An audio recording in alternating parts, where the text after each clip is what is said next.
বলেন আপনাদের বাচ্চার কি নাম? আরহাম আসওয়াদ। আরাম আসাদ। কি সমস্যা ছিল তার?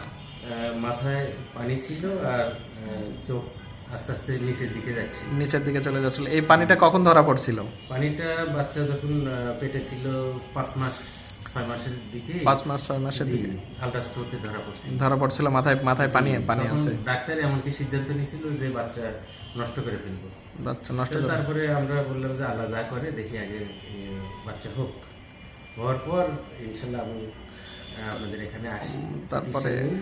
আপনার বাচ্চার পরে হলো যখন হওয়ার পরে আমাদের এখানে নিয়ে আসছেন, কতদিনের মাথায় অপারেশন হয়েছে বাচ্চার? 1 মাস পর। 1 মাস পরে অপারেশন। 1 মাস 15 দিন পর। 1 মাস 1.5 মাসের মাথায় বাচ্চার বয়স যখন 1.5 মাস তখন অপারেশন করছি। অপারেশন করার কতদিন পরে আমার কাছে আসলেন? এখন 3 মাস 25 দিন। বাচ্চার বয়স 3 মাস 25 দিন, মানে 1.5 মাস পরে আবার আসছেন অপারেশনে। বাচ্চার যে লক্ষণ ছিল অপারেশন আগে, মাথা বড় হয়ে যাওয়া, চোখ নিচের দিক চলে যাওয়া, এগুলা কি আর আছে এখন? না, এগুলো আর নাই। এখন ইনশাল্লাহ পুরোপুরি সুস্থ এবং হাসি খুশি এবং খাওয়া দাওয়া সবকিছু ঠিক আছে ইনশাল্লাহ। স্বাভাবিক বাচ্চা। সব স্বাভাবিক। স্বাভাবিক বাচ্চার সাথে তো মানে তুলনা করলে ওকে কোনো দিক দিয়ে আলাদা করা যাওয়া যায় না। যাক।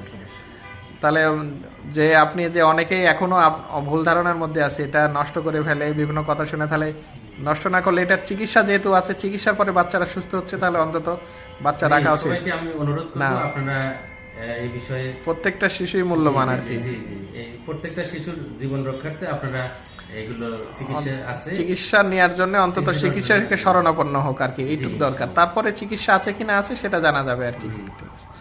ঠিক আছে, সুস্থ থাকবো আপনার বাচ্চা। ঠিক আছে, আল্লাহ হাফেজ।